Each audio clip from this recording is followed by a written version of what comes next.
पति हैं, ये जेठ जी हैं, ये देवर जी हैं, देवरानी हैं, जेठानी हैं, सास है, ससुर है, ये उनके बच्चे हैं। धीरे धीरे जब वो उनको अपना ही मानने लगती है तो फिर संकोच धीरे धीरे कम कर देती। पर यहां तो पहले दिन से ही हम लोग निसंकोच हैं। भले ही हमने ना माना हो, लेकिन पंडरीनाथ ने निश्चित हमें अपना मान रखा है। इसीलिए इतना सब कुछ करने का सौभाग्य निसंकोच भाव से हमें मिल रहा है। अच्छा, एक बात, नए घर में आपको संकोच हो ये तो है ही, पर नए घर में जिसके घर में गए हो वो भी तो ये चाहता है कि कोई मेहमान मेरे यहां आए तो अपने मन से कुछ ना करे, मुझसे पूछ के करे, भाई मेरा घर है। होता है। अब आपके घर में आके सीधे कोई आपके फ्रिज ही खोल ले, आपकी अलमारी खोल ले, अच्छा थोड़ी लगे। लेकिन यहां हमने सब खोल दिया। पंडरीनाथ भगवान ने मानो सब हमारे लिए ही रखा हो। ये बात कोई, ये मैं एक उदाहरण से समझा भले ही रहा हूं, पर निश्चित है तीर्थों में, धामों में प्रवेश मिल जाना भगवत कृपा है, पर उस तीर्थ में, धाम में इतने दिन तक वास करना ये अति कृपा है। पर तीर्थ और धाम में इतने दिन वास करते हुए उनकी कथा श्रवण करना ये ठाकुर जी की अत्यंत प्रसन्नता का फल है। कई लोग बुलाए गए होंगे, कई लोगों ने मन भी बनाया होगा, पर आ वही रहा होगा जिसको पंडरीनाथ भगवान चाह रहे होंगे। आ वही रहा है। कितनी बार ऐसा होता है कि आप नियम बनाते हैं, हम तो, हमसे पूछो, हमारी साल भर की कथाएं 2-2 साल की अब बुक हो जाती हैं, पर अब मुझे ऐसा अनुभव होने लगा है कि भले ही मैंने अगले अगस्त में किसी को डेट दी हो, कंफर्म नहीं है कि मैं जाऊंगा, और ना उसको इतना कंफर्मेशन होना चाहिए कि आएंगे ही। हमारे लाल जी का मूड बदल जाए तो कई बार कथाएं देकर के भी नहीं होती। इसमें मेरी और आपकी इच्छा नहीं है, ठाकुर जी की इच्छा है। और जब आप वैष्णव धर्म का पालन करते हो, जब आप भक्ति पथ पर चलने लग जाते हो ना, तो आप विचार करते हो, लेकिन पूर्ण करना ना करना ही ठाकुर जी के वश में होता है। सौभाग्य है हमारा कि हम उस भूमि पर बैठे हैं जहां पर पूरे विश्व में नाथ की प्रतीक्षा विश्व करता है, पर जहां भक्त की प्रतीक्षा के लिए ठाकुर जी खड़े हैं। ऐसा ये पंढरपुर।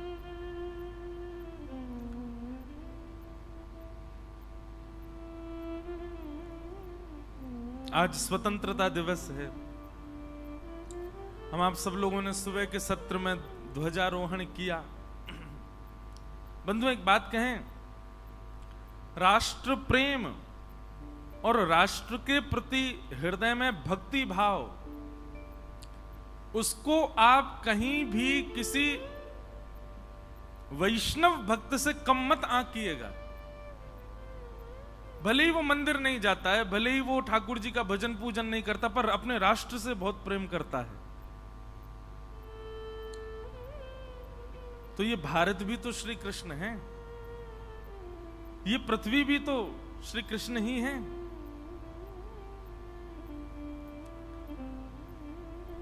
राष्ट्र से प्रेम करने वाला भी कोई वैष्णव से कम नहीं, कोई भक्त से कम नहीं। उसको भी यदि चरणों में प्रणाम कर लिया जाए तो एक संत को प्रणाम करने के समान ही फल मिलेगा।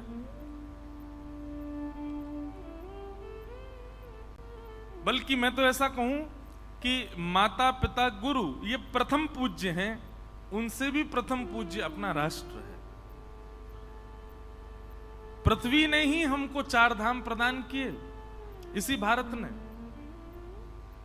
इसी भारत ने ही हमको वृंदावन प्रदान किया, इसी भारत ने ही पंढरपुर प्रदान किया, इसी भारत ने जनाबाई प्रदान की, इसी भारत ने गोस्वामी तुलसीदास प्रदान किए, इसी भारत ने स्वामी विवेकानंद प्रदान किए, इसी भारत ने ही सब संतों को प्रदान किया, सब भक्तों को प्रदान किया, एक से एक श्रेष्ठों को प्रदान किया। आज जिनके कहे और जिनके पद चिन्हों पे चल के हम कुछ बन पा रहे हैं, वो सब भारत से मिले हैं हमें। अरे कहां तक कहें, हमारा विदेशों में नाम नहीं जानता कोई, पर हमारा चेहरा देख करके लोग समझते कौन है, हिंदू है, इंडियन है। हमारे राष्ट्र से हमारी पहचान, तो हमारे प्रथम पूज्य तो हमारा राष्ट्र है, हमारा देश है।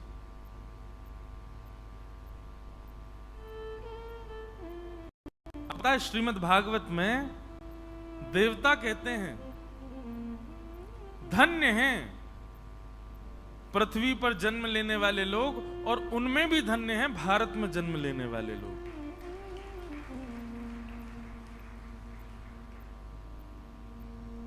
भारत में जन्म लेने वालों की देवता भी प्रशंसा करते हैं। आपको पता है देवता, मैंने पहले दिन ही कहा ना, देवताओं को ठाकुर जी की सेवा और कथा सुनने का अवसर नहीं मिलता, वो इतने व्यस्त हैं। अब सूर्य हैं, एक दिन की भी छुट्टी नहीं, एक सेकंड की छुट्टी नहीं होती सूर्य की।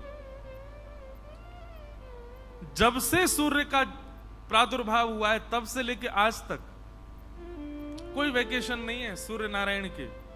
सुबह उगते हैं, शाम को अस्त होते हैं। अस्त कहां होते हैं? दूसरे देश में प्रकट हो जाते हैं। अस्त ही नहीं होते, चलते ही रहते हैं। चंद्रमा चलता ही रहता है।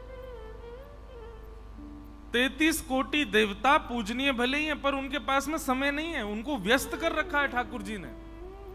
और किसके लिए व्यस्त कर रखा है? बोले मेरे वैष्णवों के लिए अनुकूल व्यवस्था करते रहो, ताकि वे कथा सुन सकें, वे भजन कर सकें, वे कर्म कर सकें, वे धन कमा सकें, वे शयन कर सकें, वे जाग करके अपने कार्य कर सकें। हम लोगों की सेवा में लगा रखा है ठाकुर जी ने सबको। कथा सुनने का, सेवा करने का, तीर्थों में जाने का, ये सौभाग्य हम मानवों को मिला। इसलिए भागवत में देवता पंचम स्कंद में कहते हैं कि भारत में जन्म लेने वाले लोग कितने भाग्यशाली हैं, इनका कितना बड़ा सौभाग्य है। तो आज हमारे देश का स्वतंत्रता दिवस है। आप सबको बहुत बहुत बधाई, सबको बहुत बहुत शुभकामनाएं। अब ये तो रही अच्छी अच्छी बात, रसगुल्ला खिला दिया, चलो अब थोड़ा सा छाछ पिलाएं आपको। वैसे रसगुल्ला पे छाछ पी नहीं जाती। दूध की सामग्री पर कभी भी छाछ और दही मत पी लेना, नहीं तो विस्फोट हो जाएगा। करके देख लेना एक बार। पर कई लोगों के पेट ऐसे हैं कि वो सब पचा लेते। हमारे एक पंडित जी हैं, वो चाय भी पी लेंगे, छाछ भी पी लेंगे एक ही समय पे। कौन से हैं ये नहीं बताऊंगा।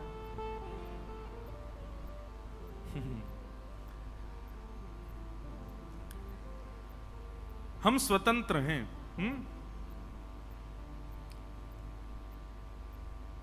स्वतंत्र देश हुआ था, पर हमारी मानसिकता आज तक स्वतंत्र नहीं हो पाई। और हम स्वतंत्रता को लेते किस रूप में? अलग रूप में। आज मैंने सुबह क्या कहा था? स्वतंत्रता सौभाग्य है, इसको मौका मत समझ लेना, अवसर मत समझ लेना। हम लोगों ने अवसर समझ लिया है।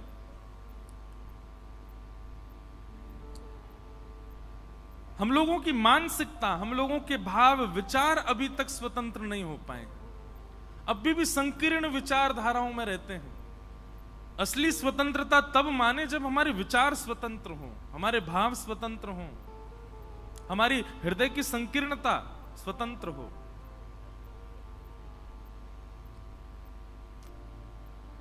भारत में लोगों के अंदर पवित्रता बहुत है। 2 बार नहाएंगे, सुबह भी नहाते हैं, कई लोग रात को भी नहाते हैं। प्रेस किए हुए धुबे हुए कपड़े पहनते हैं, बाल काट करके सुंदर स्वच्छ बन करके घूमते हैं। पवित्रता बहुत है, लेकिन स्वच्छता नहीं है। विदेशों में स्वच्छता बहुत है, पवित्रता बिल्कुल भी नहीं है। विदेशों में आपको साफ सफाई बहुत दिखेगी, रोड बिल्कुल क्लीन है, घर बिल्कुल साफ है, सब लोगों के बड़े कूड़ा कचरा भी जेब में धर के घूम लेंगे, जब डस्टबिन आए तब फेंकेंगे, सब कुछ, पर पवित्र नहीं है। भारत में लोग पवित्र बहुत हैं, लेकिन स्वच्छता नहीं रखते। शंकर जी के मंदिर जाएंगे, पवित्रता से जाएंगे, बिल्व पत्र धो के ले जाएंगे, धतूरा धो के ले जाएंगे, सामग्री सब धो के ले जाएंगे, लेकिन वहां जाकर के सब फैलाए आएंगे। स्वच्छता नहीं है, पवित्रता बहुत है।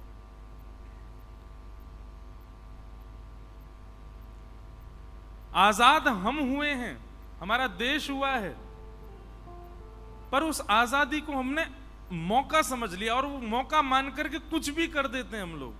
कुछ भी होता है हमारे देश में, इसको सौभाग्य मानिए, अवसर नहीं कुछ भी करने का। विचारधाराओं में, मानसिकता में थोड़ी स्वतंत्रता लाओ। अब ये बात मैं क्यों कह रहा हूं, बहुत सारे उसके पॉइंट्स हैं। आज नंदोत्सव के बाद की गोकुल उत्सव की कथा होनी है, इसलिए मैं ज्यादा भी नहीं बोलूंगा, लेकिन थोड़ी बहुत बातें।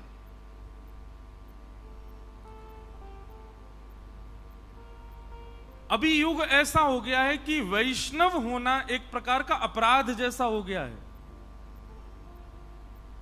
आज ही सुबह कोई मिलने के लिए आए मुझसे और उन्होंने आकर के मुझसे निवेदन किया, बोले महाराज जी हमने प्याज लहसुन छोड़ दिया, अब हमारा ब्याह होने वाला है, तो सब लोग कह रहे हैं कि नहीं तुम फिर से शुरू करो, और नहीं करोगे तो तुम्हारा जीवन तो फिर आगे बड़ा दिक्कतदायी हो जाएगा।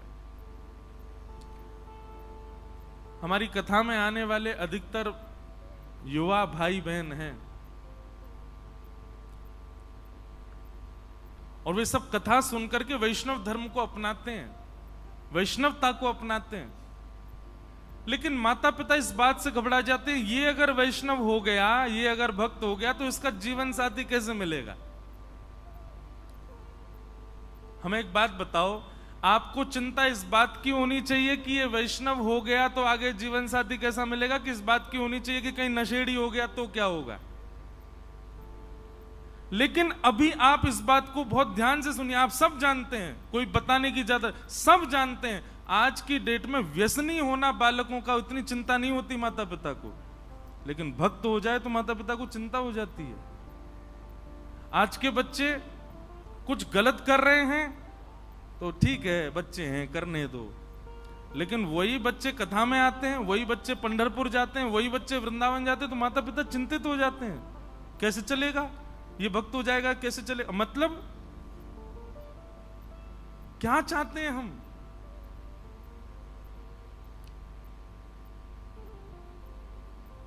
हम धोती पहनते हैं, बगलबंदी पहनते हैं, मैं ऐसे ही रहता हूं। अब जब से कथा प्रारंभ की तब से अपने आप छूटता चला गया सब। अब सब जगह मैं ऐसे ही रहता हूं। अब कई जगह लोग बाग मेरी ही उम्र के मुझे ही देखते हैं, बोले आप हमेशा यही पहनते हो। सुबह क्रिकेट खेलने जाते हैं, कई जगह कथा में अधिकतर खेलता हूं, पंढरपुर में नहीं खेला मैं अभी तक। आज मुझे किसी ने बैट ही गिफ्ट किया, मैंने कहा भाई ग्राउंड और गिफ्ट कर यहां खेलने की जगह ही नहीं मिली। तो क्रिकेट खेलने भी हम धोती पहन के जाते, तो वहां भी लोग आप धोती पहन के खेलते हो। मैंने कहा बेटा ये जो पैंट और जीन्स और ट्राउजर है ना, ये अंग्रेज दे के गए थे, असली स्वतंत्र तो मैं हूं, आज भी हिंदू वेशभूषा में रहता हूं।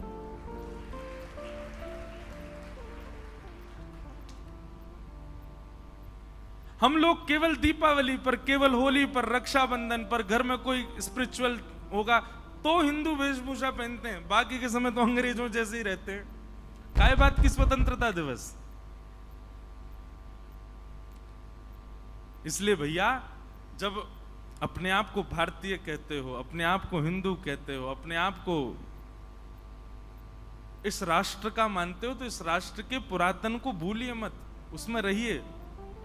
वैष्णवता होना ये हमारा धर्म है प्राचीन, इसको ओल्ड फैशन मत मानिए, इस पर चिंतित मत होइए। बच्चे कहीं व्यसनी ना हो जाए इसकी चिंता करो।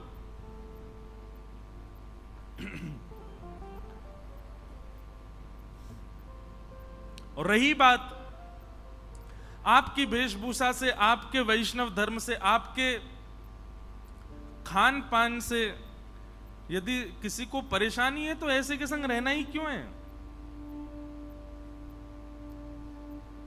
सब कुछ बदल दीजिए पर अपने वैष्णव धर्म को मत। आप किन की भूमि में बैठे हैं? नामदेव जी महाराज एकादशी व्रत ऐसा करते थे नामदेव जी कि अपनी हर एकादशी पर निर्जला करते थे। मैंने कल एक बात कही थी, व्रत कभी भी अपनी मनोकामना की पूर्ति के लिए नहीं करना है, व्रत सदैव प्रसन्नता के लिए करना है। प्रसन्न होके गौरव करके व्रत किया करो कि हाँ प्रसन्नता, एक्साइटमेंट होनी चाहिए कि मेरा व्रत है आज। नाम जप करते समय एक्साइटमेंट होना चाहिए, प्रसन्नता होनी चाहिए। वो पूर्ति नहीं है बस कि मुझे 16 माला पूरी करनी है बस, नहीं। नामदेव जी महाराज एकादशी व्रत करते थे और एकादशी के दिन जल भी नहीं पीते थे। और सुनिए, नामदेव जी का केवल इतना ही नियम नहीं था, नामदेव जी के संपर्क में जो आ जाता था एकादशी के दिन, मजाल क्या कि वो कुछ खा जाए, उसको भी भूखा रखते थे। आज कुछ नहीं खाओगे, आज एकादशी है। और नामदेव जी किसी को यदि पाते देख लेते थे एकादशी पर, पकड़ के ले जाते, चंद्रभागा में स्नान करो, कुल्ला करो। आज एकादशी कुछ नहीं पाना।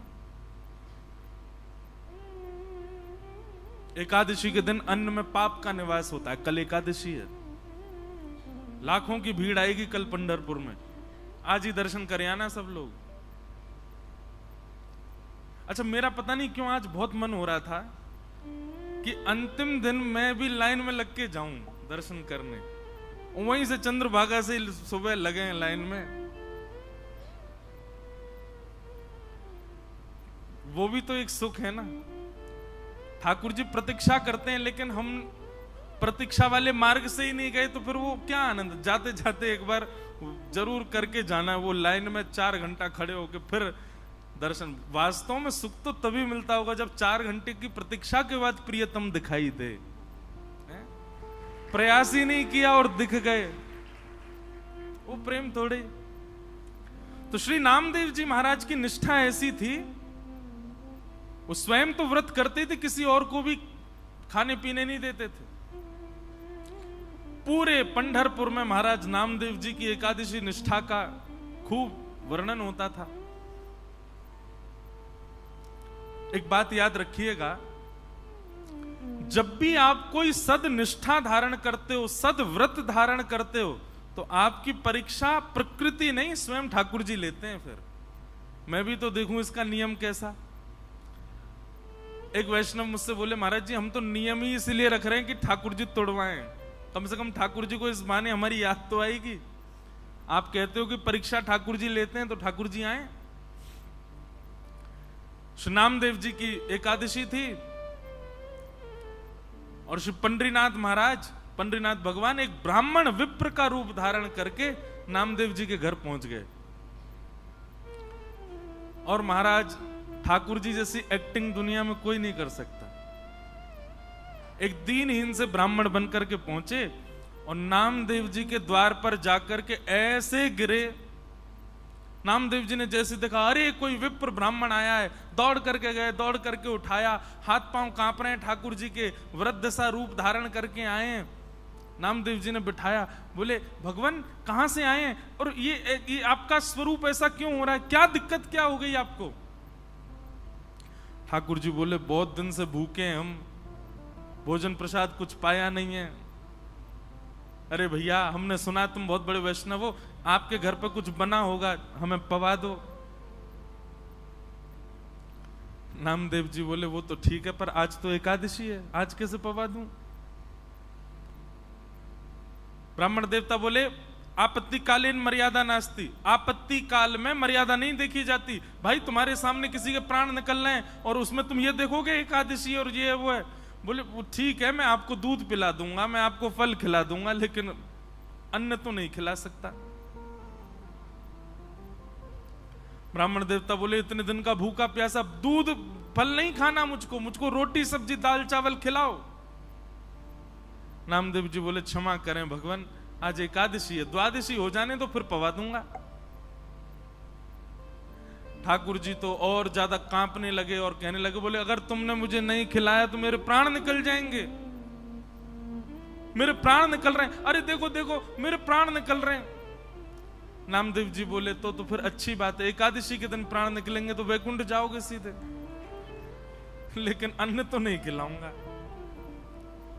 महाराज ठाकुर जी कहने लगे, कैसे व्यक्ति हो तुम, अरे मेरे प्राण निकले जा रहे हैं, आसपास खड़े लोगों से, इसको समझाओ मुझे भूख लगी है, मुझे कुछ पवा दे। आसपास के लोग बोले आप हमारे घर चलो, ये तो ऐसा ही है, किसी को खुद भी एकादशी करता है, दूसरों को भी नहीं खाने देता, इससे छुप छुप के खाना पड़ता हम लोगों को। आप हमारे घर चलो, हम खिला देंगे। नामदेव जी बोले अब मेरे सामने आप आ गए हो, अब मैं जाने नहीं दूंगा, क्योंकि मुझे पता आप जाके खाओगे, और मेरा ये नियम है कि मैं एकादशी पे किसी को नहीं खाने देता, बैठे रहो। भगवान फल खा लीजिए, दूध पी लीजिए, आपसे प्रार्थना, पर अन्न नहीं खाना, आज एकादशी है। ठाकुर जी ने चरम रूप धारण किया और महाराज बिल्कुल ऐसे हो गए, बस प्राण निकल ही रहे, गला पकड़ने लगे, कांपने लगे, शरीर पूरा कंपायमान होने लगा। आसपास के लोग नामदेव जी को सुनाने लगे, अरे नामा वो प्राण त्याग देगा भाई। बोल कोई बात नहीं, बैकुंठ जाएंगे, और मैंने रोका तो नहीं है, फल खा लें, दूध पी लें, अन्न नहीं खाने दूंगा। और ठाकुर जी ने ऐसी स्थिति कर दी महाराज की नामदेव जी के आगे उस विप्र रूप को प्राण त्याग ही दिए। शरीर ठंडा पड़ गया, सांसें रुक गई, नब्ज काम करना बंद, प्राण निकल गए। सब लोग राम राम राम कहने लगे, अरे ऐसी एकादशी काय बात की नामा, तेरे घर पर आकर, तेरी दहली पर आकर के एक ब्राह्मण ने प्राण त्याग दिया। नामदेव जी के नेत्र सजल हो गए, पंडरीनाथ भगवान का स्मरण करके बोले, एकादशी के दिन नाथ आप वैष्णवों के चित्त में विराजमान रहते हैं, आपकी प्राप्ति के लिए एकादशी निष्ठा एक बहुत महत्वपूर्ण कार्य करती है। मैंने उसकी रक्षा के लिए इनको अन्न नहीं खिलाया, पर हैं तो ये ब्राह्मणी, हैं तो एक दीनहीनी, मेरी वजह से इनके प्राण निकले हैं, तो ठीक है, इनके अंतिम संस्कार हम करेंगे, और अंतिम संस्कार में मैं अपने परिवार सहित प्राण त्याग दूंगा, मैं भी उस चिता में बैठ जाऊंगा, क्योंकि मेरी वजह से इनके प्राण गए। और एक चिता तैयार करके वो ब्राह्मण के शव को उस पर रख दिया, और नामदेव जी महाराज और अपने परिवार के रिश्तेदार जो जो एकादशी व्रत में, बोले सब बैठ जाओ चिता पर, हमारी वजह से इनके प्राण गए, हम भी जीवित नहीं रहेंगे।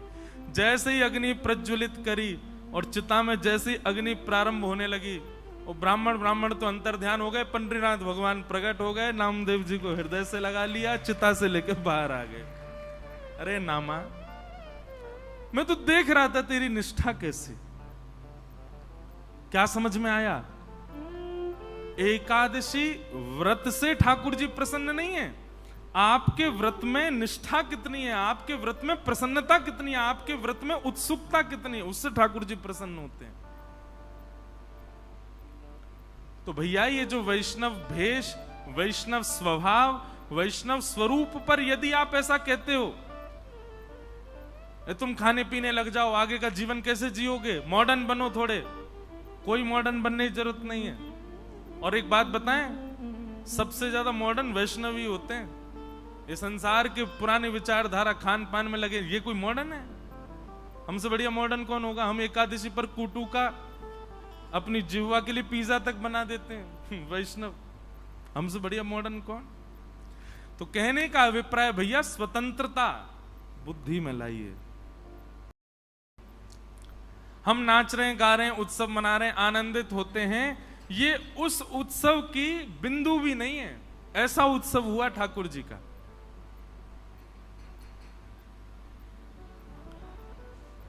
बहुत सावधानी से सुनो। पूरे ब्रजमंडल में आनंद उमग्न हो रहा है, सब नाच रहे हैं, गा रहे हैं। अच्छा एक बात बताओ, लाला एक के घर पे भयो तो फिर सब काहे को नाच रहे हैं? ऐसा तो है ना है कि भैया हैदराबाद में कोई के घर लाला होगा, पूरा हैदराबाद नाच रहा है। बंबई में एक के घर लाला भयो, पूरा बंबई नाच रहा है। कांदीवली में लाला भयो, सब कांदीवली नाच रहा हो, पूरा बंबई कह रहा हो भाई कांदीवली मत जाओ, क्यों? एक के घर लाला हुआ, सब नाच रहे हैं। पर वृंदावन में तो यही हुआ, और केवल वृंदावन नहीं, 84 कोस ब्रजमंडल में सब नृत्य कर रहे हैं, सब नाच रहे हैं। जिसको भी सुनाई देता है, जैसे घर के बाहर आकर के कोई संदेश सुनाता है, बोले अरे भैया बधाई हो। बोले काय बात की बधाई?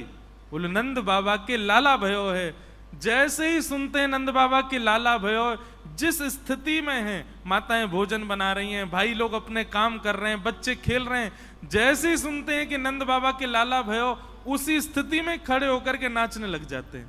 ऐसी स्थिति, ये विचार से परे की बात है। पर पता नहीं क्यों सब ब्रजवासियों को ऐसा लग रहा है कि केवल नंद बाबा के नहीं, हम सबके लाला भयो है।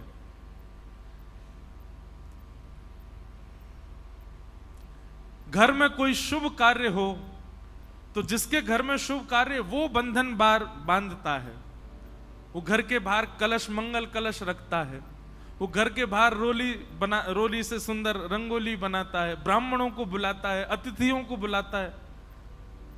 यहां नंद जी के लाला हुआ और सबके घर के बाहर बंधन बार बंध रहे हैं, सबके घर के बाहर कलश रखे जा रहे हैं, सब अपने अतिथियों को संदेश भिजवा करके बुला रहे हैं, सब नए नए कपड़े पहन रहे हैं, सबके घर में पकवान बन रहे हैं, सबके घर में ब्राह्मण जा करके स्वस्ति वाचन कर रहे हैं। लाला तो नंद भवन में भयो, फिर सबके घर में उत्सव क्यों?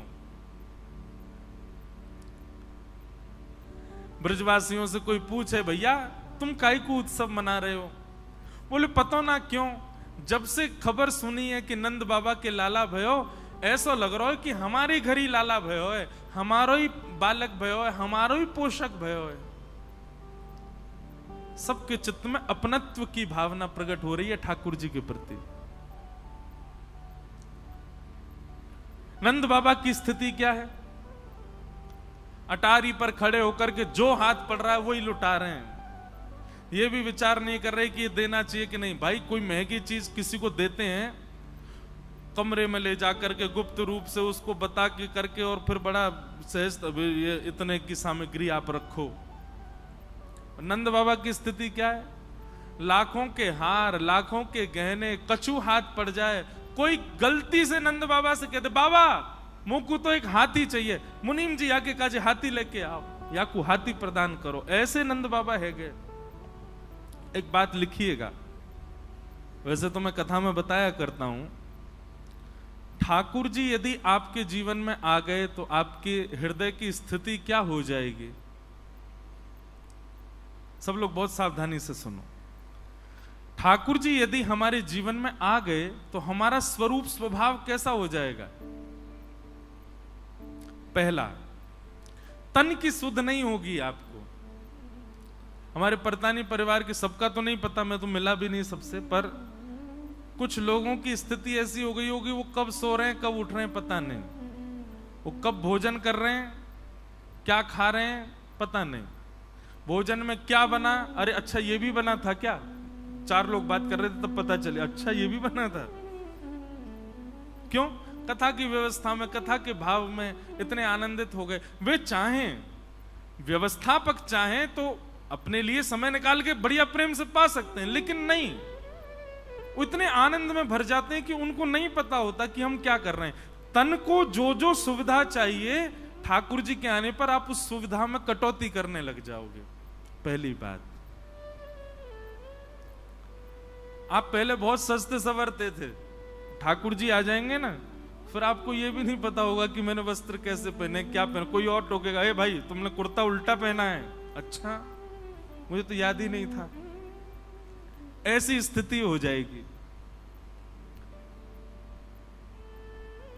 स्वरूप का भान नहीं होगा। सीधी बात, शरीर की व्यवस्था में जितने भी वस्तु आती सबकी लिस्ट बनाओ, सब अस्त व्यस्त हो जाएगी। ठाकुर जी आ गए तो आप ध्यान ही नहीं रख पाओगे। पहली बात, ठाकुर जी जीवन में आ गए तो दूसरी स्थिति आपकी क्या होगी? संग्रह की भावना खत्म होगी। संग्रह, ये रखूं, ये भी रखूं, ये भी कमाऊं, ये भी कमाऊं, ये भी रखूं, ये भी मुझे मिले, ये भी, ये स्थिति खत्म हो जाएगी। कैसी हो जाएगी? तू भी ले, तू भी ले, ए तू कहां जाता, तू भी लेके जा। सबको बांटने का मन करेगा, बांटने की स्थिति प्रकट हो जाएगी। कोई कहेगा 1 दोगे आप 5, ये ठाकुर जी के आने पर होगा, लुटवा देंगे सब कछु। ऐसी स्थिति कर देते हैं ठाकुर जी। ठाकुर जी जीवन में आएंगे तो संग्रह की स्थिति खत्म हो जाएगी, दान का स्वभाव प्रकट हो जाएगा। दो बातें हो गई। ठाकुर जी जीवन में आएंगे तो तीसरी स्थिति क्या होगी? इतना भाव आ जाएगा मन में कि कोई इतना भी आपसे कह देगा ना, मैं तो आ रहा था, बहुत जोर से धूप लग रही थी, अब छतरी थी नहीं तो धूप में ही चलता हुआ आ गया। अब उसने सामान्य बात कही पर आपके नेत्रों से आंसू गिरने लगेंगे, इतनी दया हृदय में उमड़ने लग जाएगी। एक बात याद रखिएगा, ये पैरामीटर है ठाकुर जी से समीपता और दूरी का। कोई कितना भी अपनी दयनीय बात बतावे और आपके नेत्रों में सजलता क्या, आपके चित्त में दया भी ना आवे, तो समझो ठाकुर जी बहुत दूर हैं आपसे। और कोई सहजता बता दे कि मैं तो चलते चलते फिसल गया, गिर गया, मेरे तो कमर में लगे, इसी बात से आपके नेत्र सजल हो जाएं, बहुत समीपता है ठाकुर जी की। समझ में आई बात? अत्यंत सरल भाव सुनकर के भी आपका हृदय भर आवे तो समझो ठाकुर जी जीवन में आ गए हैं। और किसी के अत्यंत दयनीय स्थिति सुनकर के भी पत्थर हृदय बना रहे तो समझो ठाकुर जी बहुत दूर हैं अभी आपसे। तो तीसरी स्थिति क्या होगी? ठाकुर जी जीवन में आएंगे तो हृदय भाव से भर जाएगा, हृदय भाव से भरेगा। ये सब लिखने वाले पॉइंट हैं। चौथा पॉइंट, ठाकुर जी जीवन में आएंगे तो क्या होगा? किसी दूसरे की उपलब्धि खबर सुनते ही आप नाचने लगोगे, आपको अच्छा लगेगा, आप प्रसन्न हो जाओगे, मन करेगा वाह ठाकुर जी बड़ी कृपा आपने, जो भले ही अपना बालक फेल हो गया हो लेकिन दूसरे का कोई बालक श्रेष्ठ बन गया है, दूसरा व्यक्ति आपसे आगे निकल जाए, आपको उससे ईर्ष्या नहीं प्रसन्नता होगी। ऐसी स्थिति हो जाएगी ठाकुर जी जीवन में आ गए तो। कुछ पॉइंट्स हैं ऐसे, ठाकुर जी जीवन में आए तो क्या क्या होगा। कितने पॉइंट हो गए? कितने? जोर से बोलो। और सोने वालों को कोनी मार दिया करो, पुण्य मिलेगा। सत्य बता रहे, एक गोवर्धन की परिक्रमा का पुण्य मिलेगा आपको। और सुनो, जो बेचारा जग के कथा सुनना उसमें कोनी मारी तो फिर पुण्य कम होगा, जबरदस्ती कोनी नहीं मारना। अच्छा एक बात बोलूं, आज मुझसे कोई बोला, बोले महाराज जी आप कल कह रहे थे, परसों शिकायत कर रहे, कौन कौन लोग हैं बताओ तो। मैंने कि देखो हैं तो 2-3 ही लोग, पर 2-3 के चक्कर में पूरी क्लास को डांट पड़ती है। अब कौन है वो तो नहीं बताऊंगा, जिस दिन कथा पूरी करके जाऊंगा उस दिन छेड़ जाऊंगा उनको, तुम ही थे।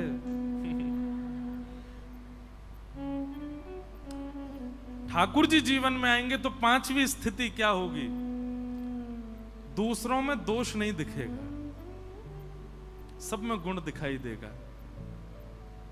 मेरी लाख बुराई आपसे कोई कर दे, लेकिन मैं जब आपके सामने आऊंगा तो आपको वो दोष, अभी स्थिति क्या होती है कि एक बहुत विशेष व्यक्ति है, बहुत बड़े संत हैं, पर उनकी आपसे किसी ने 5 बुराई कर दी, उन संत के आने पर वो 5 बुराइयां दिखने लगेंगी आपको। हाँ सही कह रहा था, ऐसे ही है ये ऐसे ही है।